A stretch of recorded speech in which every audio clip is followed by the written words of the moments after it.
Welcome to The Paradigm Shift on 4ZZZ 102.1, where we challenge the assumptions of our current society to resist oppression and investigate alternative ways of living, for a world based on justice, solidarity and sustainability.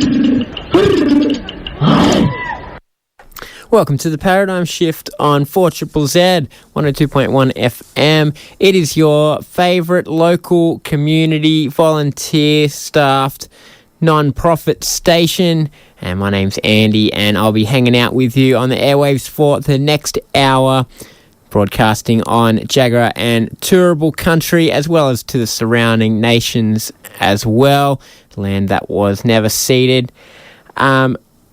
Today on the show, we are going to be talking about a people's history of alcohol in Australia. That's the subtitle of the book Knocking the Top Off, which has just been released. It's being launched in Brisbane tomorrow. And today on The Paradigm Shift, we're going to be speaking to the two editors of the book, Alex Ettling and Iain Mcintyre.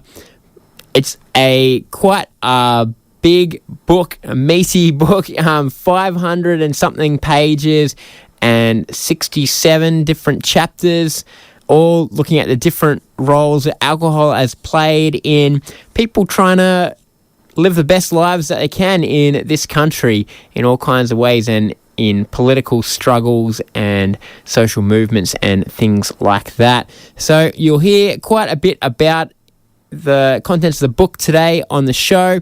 Obviously, I can't cover all of that, but you can come to the launch tomorrow, and they won't cover it all either, but you can get a hold of the book if you want to do that.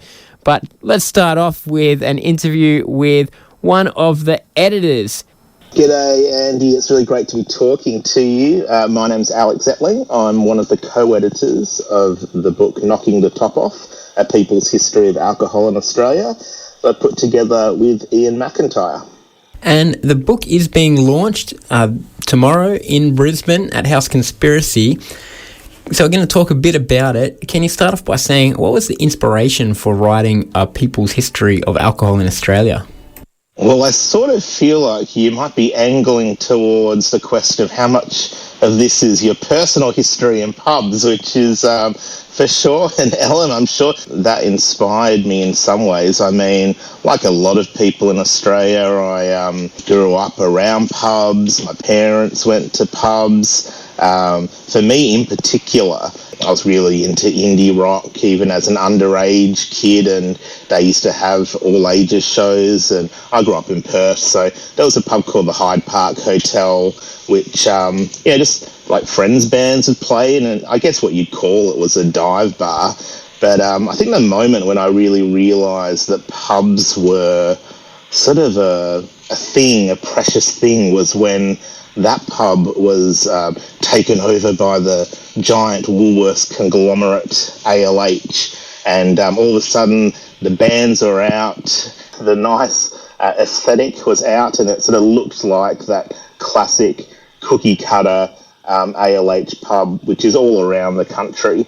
And, people in Perth are really upset about it. And, this is like 20 years ago, but in a way that sort of stayed with me, that, that pubs are, community assets, and people feel very personal about them and have opinions about them. And so for me, liking music as well, just the venues in music are also part of sort of the lore of rock and roll. So, whether that's Cold Chisels singing about the Star Hotel and the Star Hotel riot, which we cover in the book Knocking the Top Off, or Red Gum singing about Carrington Cabaret, or the Beatles and the Cavern Club. It's not even Australia. It's sort of like a part of the global movement of rock and roll. The venues are so much a part of that. And one of the classic ones for me, to bring it to Brisbane, which your listeners will be interested in, is all the mythos around Club 76, which is where the Saints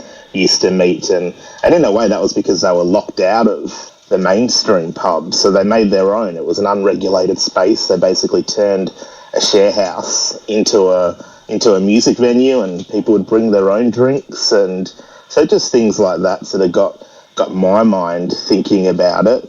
And sort of frankly as well, I'm a historian, I've been an activist for a long time, and a lot of times when you write about history, you might start off with a problem, something that's sort of bad in the world. So I've been involved in Aboriginal politics and queer politics, and it's often a heavy topic, which is how you start. And I think maybe I just wanted a bit of a palate cleanser or something. So I sort of thought, well, why don't I start off with how I want the world to end up looking? And that's, something about joy and a communal nature of people coming together and having good times, and creativity, and the times when I'd see this in the here and now would often be at the pub, whether that was even just a family meal or going out with mates. So sort of starting off from that point was actually really interesting. And it doesn't take long before you then realise that there's all these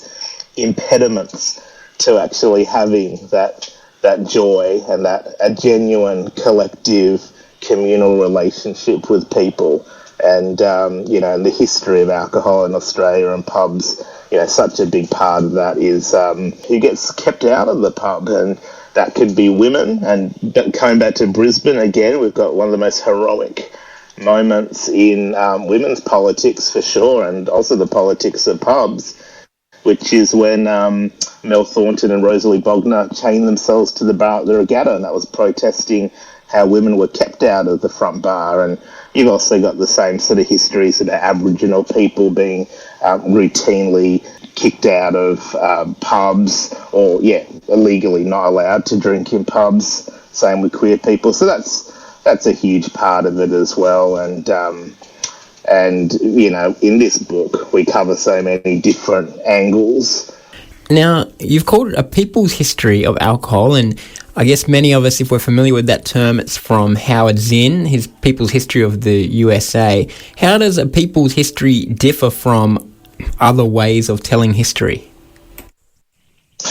Well, I reckon that mainstream history, if you go into a library, 90% of the books, probably 99% of the books of mainstream history, they in a way conceal the fierce conflicts, the fierce conflicts of interest that are behind the scenes in, the way the world works and the way history unfolds. And, there's that aphorism that history is written by the winners.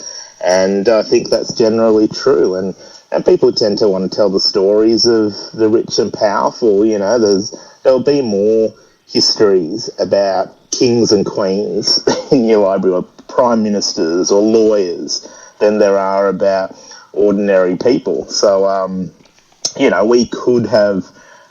there are books about alcohol in Australia, and, people have written about Penfolds and all these. So we could have written more about Penfolds Winery and things like that. But in our book, we have a story about the grape pickers who had no room to sleep in when they went grape picking, and they had to go to the toilet in the vines. So that's history. That's how the wine actually comes to you. So we'd rather tell that story than look into the Penfolds family or whatever. And, I think probably one of the easiest ways to think about people's history, and, now if you Google people's history, you'll find a million books with that title. And, like as you say, Howard Zinn is really the classic. But the analogy that I like to think of is going into a house and looking through the window.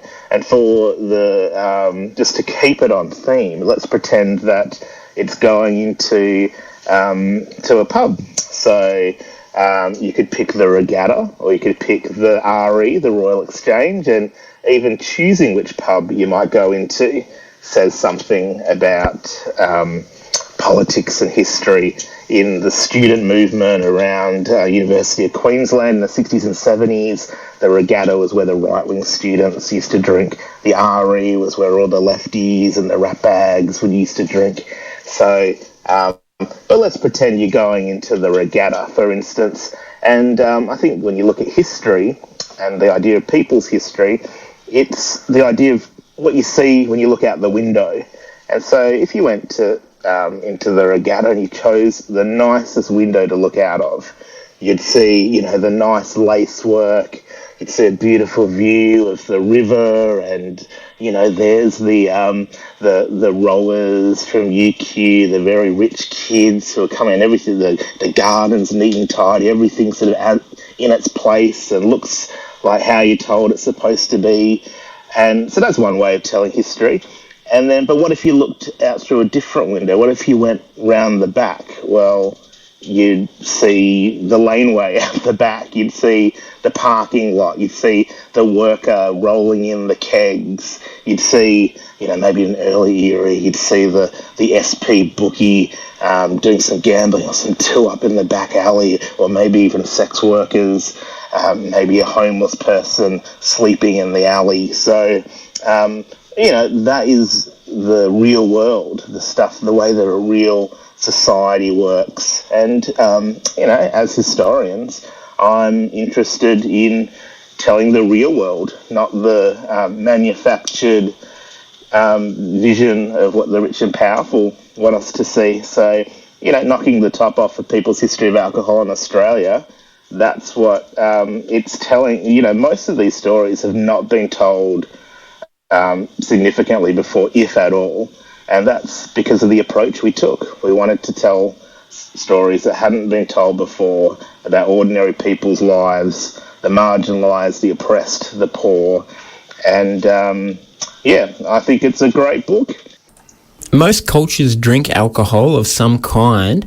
I guess, is there something unique about the role that alcohol has played in Australian culture that comes out in this book?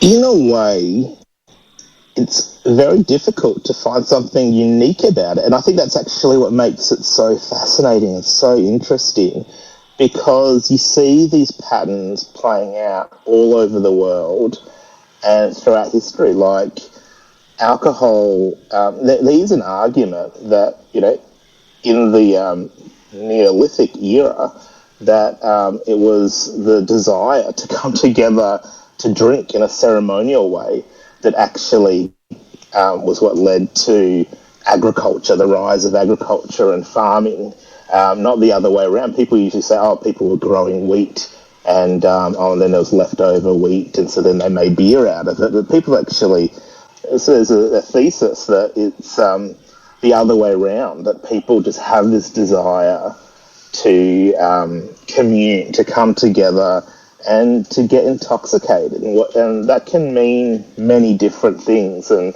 you know, I'm sure everyone listening to this, whether you're a drinker or not, everyone knows that there's deep contradictions around drinking. You know, you drink when you're happy, you drink when you're sad. There's, you know, it can make you feel really good, it can make you feel really bad. So,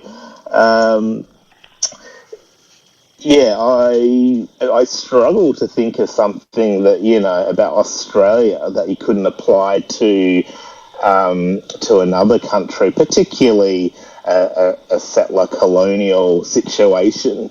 You know, if I had to say something that's distinctive or, you know, worth talking about with Australia, it is that it was a relatively new colony. And so, you know, capitalism is, you know, going full steam ahead in the UK, and they, you know, they brought it out to Australia. And, you know, I think it was deeply unpopular with workers, very popular with industrialists and people who are going to make a lot of money. But Yeah, so much about the story is with alcohol and trying to control the supply of alcohol to motivate people. And you have situations like people might have heard of the Rum Rebellion.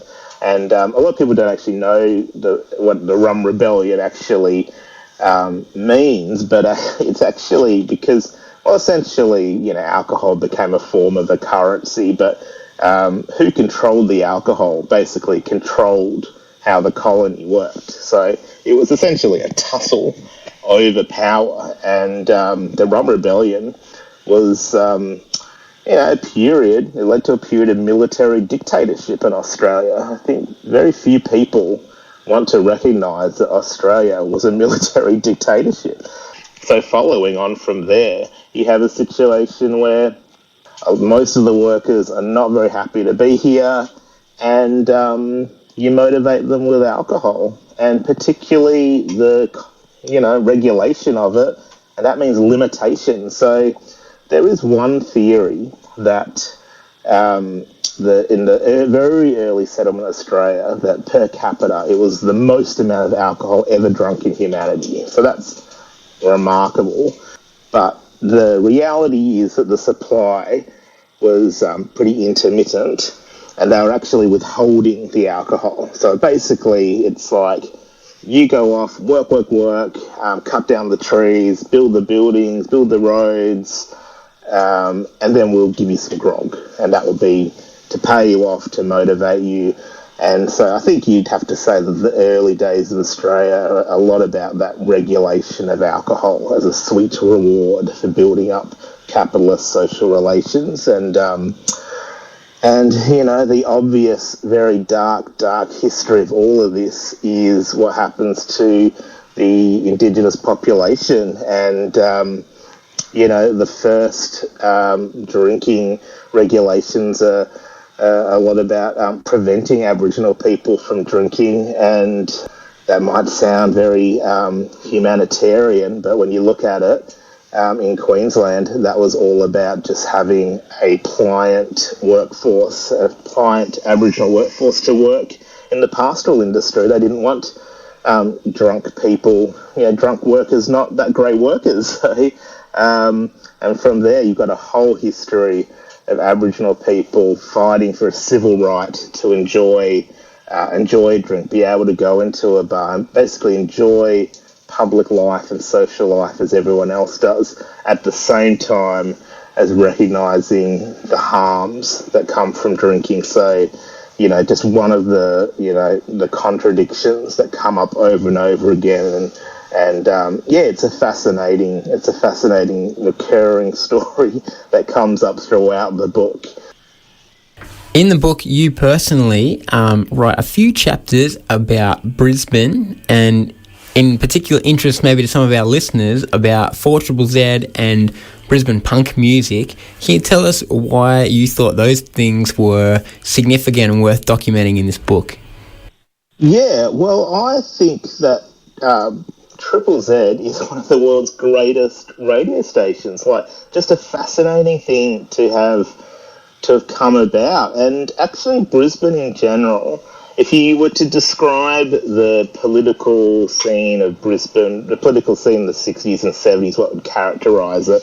I think people would say that, New Left might be one of the words. Melbourne and Sydney, they all had their kind of different political complexions, whether that was Maoism or Trotskyism or anarchism or whatever.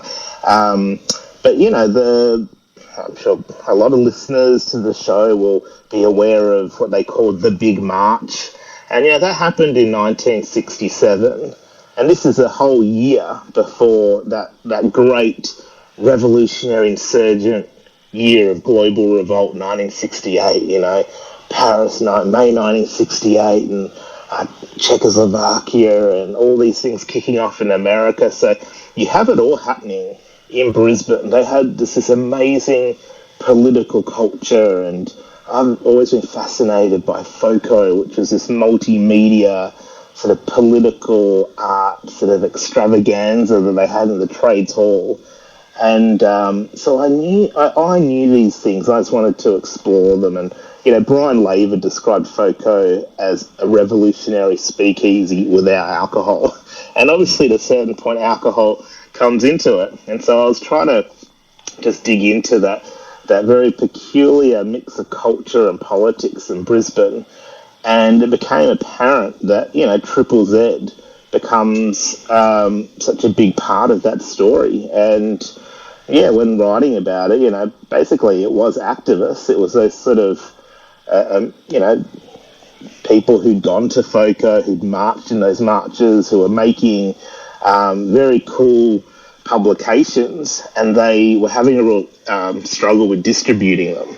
So, if you're struggling to distribute a paper-based publication, they thought, well, pirate radio is such a big thing in the UK. Let's go and try to get a radio station up and running. So, not an easy thing to do and very expensive.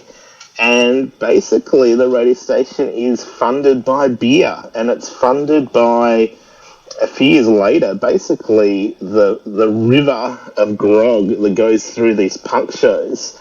And at a certain point, things become complicated. Triple Z's collecting the door money while the venues are collecting the beer money. And the heroic things that the Triple Z newsroom did in particular, exposing the Moonlight State. These are all things funded by the fundraising initiatives, whether that's the bands and, just by happenstance of the era that Triple Z forms, it's the punk era, and they got in on that very quickly. So it's punk music, punters drinking beer that funds Triple Z, funds, the news coverage. It's, taking it to Joe Bielke-Peterson. And we also cover, the things on the side, like the Triple Z Red, which is these sort of fundraiser bottles of red wine. And, those stories are just so appealing to sort of, if you kind of discover these artifacts, well, who actually did this? Who came up with the idea? How did it work in practice? So that's what I wanted to cover in the book, and to draw these threads together of politics, of culture, of media, getting the message out, of what were the political tactics, what were the political objectives and all of this. And inevitably people had different ideas about those, and there was conflict. And I pull all of that out in the book, and I heartily recommend that people have a read of it and come along to the launch. And hopefully we'll have some audio and video of that will pop up on social media as well. And we're all over the internet now. Find us Knocking the Top Off on Facebook, and we're on Instagram, we're on TikTok, we're on YouTube, we're on Substack. So you can find us there, and you can also buy a copy of the book when you follow those links that are on those online platforms. All right, well, thanks, Alex. I've been enjoying working my way through this sizable book, and I'll see you at the launch tomorrow. Awesome. Thanks, Andy. It's been great to talk to you. On the Paradigm Shift on 4ZZZ, that is Alex Ettling there, editor of Knocking the Top Off, A People's History of Alcohol in Australia. As you heard there from Alex, the book does cover all kinds of topics, including a chapter that he wrote about Brisbane punk music, which is very illuminating and interesting if you are interested in the social history, I guess, of music in this town and in punk music in general. One of the things that I learned in it is that originally the Saints used as a rehearsal room, and I think their first ever gig was in this building in which I'm currently sitting. What is now the 4ZZZ studio was at that time the Communist Party headquarters. Chris Bailey's older sister was a communist, and she wrangled these young punks to get a space to rehearse in the downstairs area. What's now the reception, where you can come in and visit people in the sitting reception and subscribe to 4ZZZ or buy some merch or something like that, and imagine that you were there when the young Saints were rehearsing there. It is great as well. I have read a fair chunk of this book now. It is a very long book, But to read as well, 4ZZZ written about the history of this place and all the hard work that went into it. And it's just really nice seeing that kind of history, the history of ordinary people just working together, and one that we're still creating. You know, how we get together and create our own sort of institutions to make the kind of world we believe in. And so that was really an enjoyable thing, and I do recommend reading at least that chapter of the book. Now, I'm going to speak to Iain Mcintyre now. He has been on the Paradigm Shift a few times before. He's an amazing social historian of activism in this country, and he also helped edit this book. Let's have a listen to Iain. I'm Iain Mcintyre, and I'm the co-editor of Knocking the Top Off: A People's History of Alcohol in Australia. And we are going to be talking about that book. Let's start off with what drew you to writing this kind of book? Yeah, well, I've sort of been interested in political activism, social history, troublemaking and so forth, particularly in the context of Australian history, for a long time. And I've written various books and produced various articles and documentaries and stuff about different aspects of sort of Australian society and particularly political and social activism. So I suppose at different times the topic of alcohol, you know, being a fairly large part of Australian society and entertainment and so forth over the centuries had kind of come up, and Alex and I kind of connected initially through a project that was going to be looking more at, I guess, social history and political movements through the lens of football, Australian rules football. But over time we sort of put different topics back and forth, and one that came up was, I guess, alcohol and pubs. Yeah, lots of contributors kind of suggested themselves through that, and then as the book developed, we kind of realised there were various gaps that we could fill as contributors as well. Now, one of the things about this topic that I thought of when I first heard of the book was that, well, alcohol is a big part of Australian culture and has had lots of influence. That influence isn't always positive. And when we talk about a lot of the social issues that we have to struggle against in Australia, often alcohol is a part of those things as well, in a negative way. And so I'm wondering how you feel about that kind of tension and how you dealt with that in the book. Yeah, geez, there's sort of a lot to say about this. I mean, I guess to begin with, alcohol and its consumption, they're not neutral things, but neither are they sort of wholly negative or positive. So I guess like any other thing that potentially gives us joy, you know, it obviously has their dark side. And that's particularly the case, when you live in a society where there's already all its different forms of exploitation and harm and discrimination and so on. So like any commodity, particularly ones that, you know, make you intoxicated, alcohol gets used differently and has different outcomes for different people. So as a social history, I mean, there's definitely chapters and sections of the book which kind of celebrate and focus on the role that pubs and alcohol's played for various movements and people, and we see different instances of alcohol providing kind of collective conviviality and pubs being places in which to meet and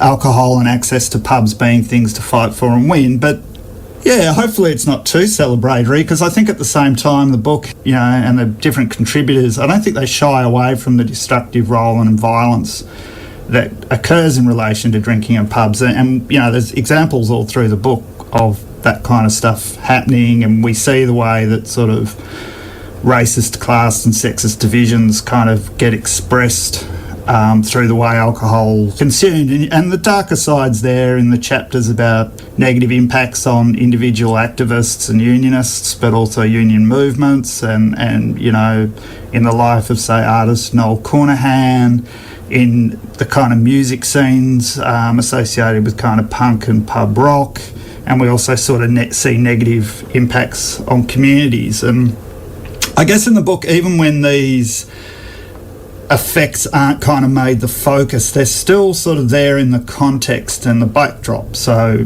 for instance, the sort of exclusionary and sexist and racist nature of pubs. You know, on the one hand, you know, the book discusses the importance of pubs to bohemians and modernists and anarchists and other people, but we also see those scenes having to really struggle to find a pub that will let the women in their groups come in and mingle with the men. And again, we also see where, you know, Aboriginal people and women, and, you know, we have some riots in the book which were kind of alcohol-fueled, but I guess there's the dark side of that is also sort of comes out, I guess, particularly in the case of Wollongong, because these riots, they're not happening in the context of kind of people moving forward to some revolutionary moment. They're coming in the context of a whole lot of misery because of kind of mass unemployment. So there's a lot of tensions get kind of explored in the book. You know, alcohol consumption, negative behaviours, you know, can mess people up. They can be a real distraction. They can exacerbate differences, but, you know, they can also bring people together and, you know, raise money for good causes and so forth. So I guess sort of a key question or tension that's hopefully gets played out in the book is that, you know, alcohol consumption from the beginning of colonisation was a major part of Australian life. So how do political and social movements relate to that? You know, and this is probably different people have recognised, right, drinking's destructive, but it's what people are doing. And people are saying they want increased access to alcohol and they want more time to drink it. So what do? Do you embrace alcohol consumption and try and use the positive aspects of it? Do you try and shape that existing culture? Do you make sure people's health is being looked after, and what's the best way to do that? Do you create an alternative place to drink? Do you try and keep drinkers out of your ranks, or do you work on alternatives to drinking altogether? So these sort of questions come up, I think, over and over for activists in the book, and we don't shy away from the fact that, I guess, wowserism, which is a sort of caricature of the temperance movement as being kind of scolding and moralistic, that existed. But we also, you know, in the book, there's a whole lot of different, I guess, socially progressive temperance movements. Yeah, so it is a theme that sort of comes through the book in various chapters, and you do get to see that sections of the temperance movement, you know, that they weren't all, I guess, sort of middle-class wowsers denouncing the working class for, you know, being the lower orders or whatever, because a lot of the temperance movement was quite heavily rooted in unions. And the idea of temperance was definitely linked into ideas about how to uplift the majority of people, you know. So, yeah, we've got some chapters in the book which talk about the fact that unions initially met and were formed in pubs, but this was also, and I guess this is one of the insights that I learned from the book and something that hadn't occurred to me, is that there basically weren't any other indoor places in the early days of Australia for working people to meet, you know. Pubs were the places that were big enough, they had a balcony that people could speak from, etc., etc. But the fact that drinking could feed into bad behaviour and, you know, stop anything from getting done, and, you know, and also that some unionists said, look, you know, it's just negative, it shouldn't be done. I mean, all that kind of gave the impetus to create mechanics institutes and trades halls. And all that kind of tied back, I guess, to not just having a place that was alcohol free, but these were also places that were about making life better for the majority. So you could get an education in a mechanics institute, you could hear lectures about different things in a mechanics institute or trades hall, you could take part in a kind of socially progressive political movements and so forth. There's one chapter in the book about Aboriginal women opposing alcohol in remote communities, which has been an ongoing struggle for a long time in Australia. And some of the stories in that are the opposite of this kind of middle-class wowserism. In particular, in one community, they went to the pub with axes to kind of smash the whole place up. Definitely. And yeah, I mean, to go back to, that particular chapter's by Maggie Brady, and yeah, she links the kind of, the militancy and the care that was expressed in the women's temperance movement of the 19th century, and then she links it to women-led movements, in various Northern Territory and South Australian communities over the last sort of 30 or 40 years. And there's also, one of the ones that I found interesting in terms of temperance union was, the Women's Christian Temperance Union, and how from the early 20th century to the 60s, they were one of the leading allies in the fights against racial discrimination. But that kind of focus on Aboriginal rights meant that they ended up lending support for Aboriginal people to have equal access to alcohol, but they didn't do that at the cost of sort of throwing out all their temperance views. They had to kind of square that, to say, well, there has to be some level of equality, even around negative things, but we're not going to give up our focus on alcohol, and we're not going to give up, trying to win people over to that. Yeah, so, the temperance movement, just as much as sort of pubs and alcohol have had a big impact on political movements and the kind of shape of what they've done and where they've met, so has the sort of temperance movement. And we also look in the book at the sort of movement towards state hotels and the use of the Gothenburg system, because temperance advocates, some wanted full prohibition on alcohol, and they weren't able to persuade the majority of Australians to adopt that. So, they also had to sort of work with what was possible. And so one of the pushes was that, well, if the government runs the pub and we can take profit motives out of hotels and kind of have greater regulation, then, some of the more sort of negative aspects of pubs can be taken away. But once again, you get all these tensions and different forces, and, the experiments with those state hotels tended to get derailed.